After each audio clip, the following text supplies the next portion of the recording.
धर्मेंद्र के जाने की दिल तोड़ देने वाली खबर के बाद पूरा बॉलीवुड शोक में था। लेकिन ठीक उसी रात जब घड़ी ने 12:40 दिखाए, हेमा मालिनी अपनी कार से चुपचाप सलमान खान के घर गैलेक्सी अपार्टमेंट पहुंची। न कोई सिक्योरिटी कैमरे ऑन थे, न मीडिया को भनक लगी। सब कुछ बेहद सीक्रेट तरीके से हुआ। अब सवाल ये है, आखिर ऐसी कौन सी बात थी जिसे कहने के लिए हेमा जी को आधी रात का इंतजार करना पड़ा? क्यों सलमान को ही चुना गया? क्या कोई ऐसा राज है जो दुनिया से छुपाया जा रहा है? लोग बस एक ही बात पूछ रहे हैं, यह मुलाकात सिर्फ सांत्वना थी या कोई बड़ा फैसला लिया गया? सच्चाई क्या है, जानने के लिए बने रहिए इस वीडियो के आखिर तक, क्योंकि आगे जो खुलासा होने वाला है वह सबको हैरान कर देगा। उस रात जब पूरे देश में शोक की लहर दौड़ रही थी, हर गली, हर स्क्रीन पर सिर्फ एक ही नाम गूंज रहा था, धर्मेंद्र। लेकिन इस गहरे दुख के बीच एक ऐसी बात हुई जिसने सबको हिलाकर रख दिया। धर्मेंद्र जी की हालत अचानक बिगड़ी। सनी देओल भागते हुए अस्पताल पहुंचे। कुछ ही मिनट बाद बॉबी देओल और फिर अस्पताल की गलियारे में दिखाई दी प्रकाश कौर, धर्मेंद्र की पहली पत्नी। डॉक्टरों के चेहरे पर तनाव साफ था और परिवार सदमे में। लेकिन भीड़ में एक चेहरा नहीं था, एक नाम जिसे वहां होना चाहिए था, हेमा मालिनी। लोग फुसफुसाने लगे, क्या उन्हें खबर देर से मिली? क्या वह कहीं फंसी थीं? या कुछ ऐसा था जो दुनिया जान नहीं पाई? कुछ घंटों बाद जब हेमा अस्पताल पहुंची, सब खत्म हो चुका था। अंतिम संस्कार की तैयारी चल रही थी और आश्चर्य की बात यह कि रीति रिवाजों की पूरी जिम्मेदारी प्रकाश कौर को दी गई।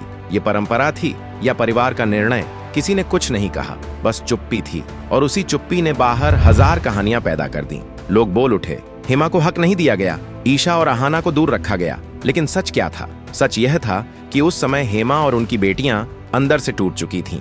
एहसास, सम्मान और रिश्तों के बीच एक गहरा दर्द पसरा था। फिर वह पल आया जिसने सब बदल दिया। अस्थि विसर्जन की घोषणा हुई और यह कहा गया कि सिर्फ सनी और बॉबी जाएंगे। यही वह क्षण था जब हेमा मालिनी की चुप्पी पहली बार टूटी। उनकी आवाज कांप रही थी, पर शब्द आग की तरह थे। मेरे साथ जो हुआ मैं स्वीकार करती हूँ, पर मेरी बेटियों का हक क्यों छीना गया? और उस रात आधी रात के करीब दुनिया की नजरों से दूर रवाना हुई। इमारत की लाइटें धीमी थीं, माहौल भारी और शांत। अंदर एक कमरे में सलमान खान बैठे थे। किसी ने आकर धीरे से कहा, मैडम आई हैं हेमा जी। सलमान तुरंत उठे, दरवाजा खुला और अंदर आई हेमा। चेहरा आंसुओं से भीगा, आवाज टूटी हुई, लेकिन निगाहों में एक अजीब दृढ़ता, जैसे वह किसी लड़ाई के मैदान में कदम रख चुकी हो। सलमान ने कंधे पर हाथ रखा और पूछा, आप रात में ऐसे सब ठीक है? कुछ सेकंड तक बस खामोशी रही और फिर एक वाक्य ने पूरी कहानी की दिशा बदल दी।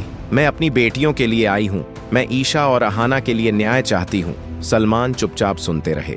वह जानते थे धर्मेंद्र अपनी बेटियों से कितना प्यार करते थे। हेमा की आंखों में जो दर्द था वह किसी माँ का साधारण दुख नहीं, यह हक और सम्मान की लड़ाई थी।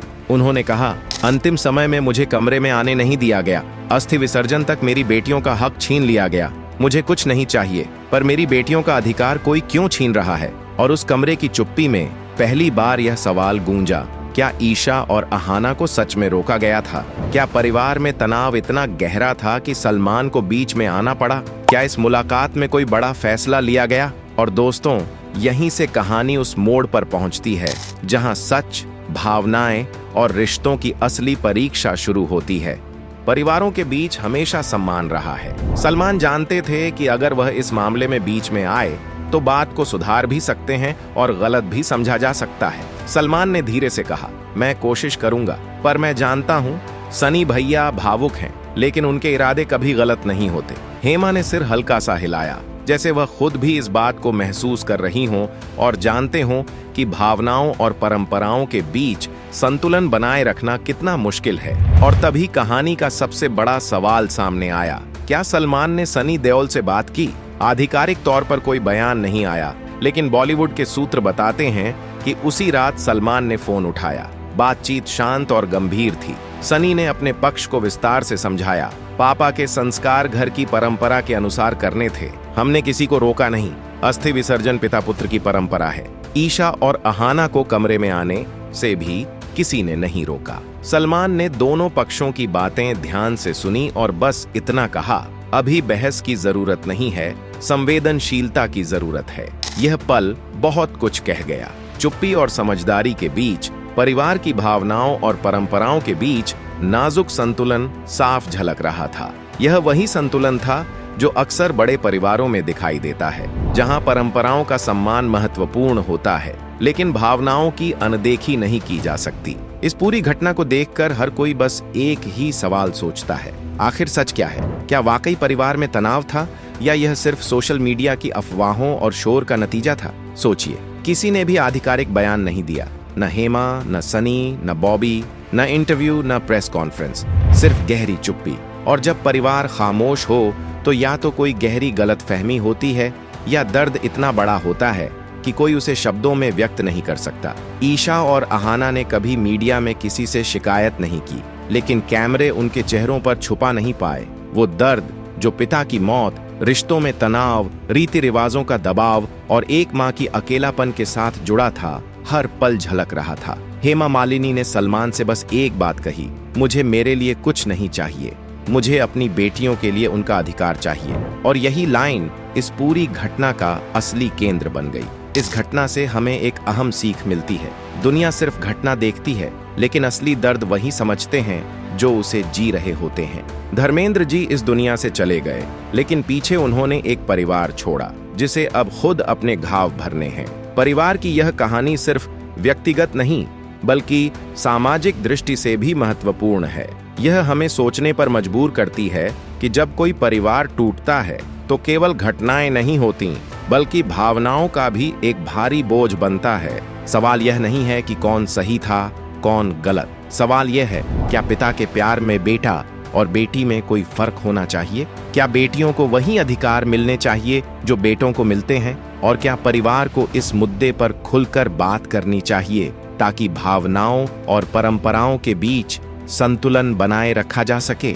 हेमा मालिनी का संघर्ष केवल एक मां का नहीं बल्कि एक परिवार की न्याय की मांग थी। उन्होंने किसी से विवाद नहीं किया, उन्होंने केवल अपने और अपनी बेटियों के हक की बात की। और यही संदेश हमें यह सिखाता है कि परिवार चाहे कितना भी बड़ा क्यों न हो, दुख और संकट के समय सिर्फ परंपरा ही नहीं, भावनाओं का सम्मान भी उतना ही जरूरी है। अब यह आप पर है, आप बताइए, क्या ईशा और अहाना को अस्थि विसर्जन में जाना चाहिए था? अपनी राय कमेंट में जरूर साझा करें और सोचें, कभी कभी सच केवल वही होता है जो अंदर से महसूस किया जाए, न कि जो बाहर दिखाया जाए। वीडियो के आखिर में आपको बता दूं कि इस घटना की अभी तक कोई वैलिड कंफर्मेशन नहीं है। ऐसे में अगर आपको यह कहानी पसंद आई हो तो वीडियो को लाइक करें, चैनल को सब्सक्राइब करें और अपने दोस्तों और परिवार के साथ शेयर करना न भूलें। बेल आइकन दबाएं ताकि हमारी नई कहानियां और अपडेट्स आप तक सबसे पहले पहुंचें। अपने विचार कमेंट में जरूर लिखें और बताएं कि आप इस घटना को कैसे महसूस करते हैं। हमारी कोशिश होती है कि हम आपको सिर्फ खबरें नहीं बल्कि भावनाओं और सच्चाई की कहानी दिखाएं। जय हिंद।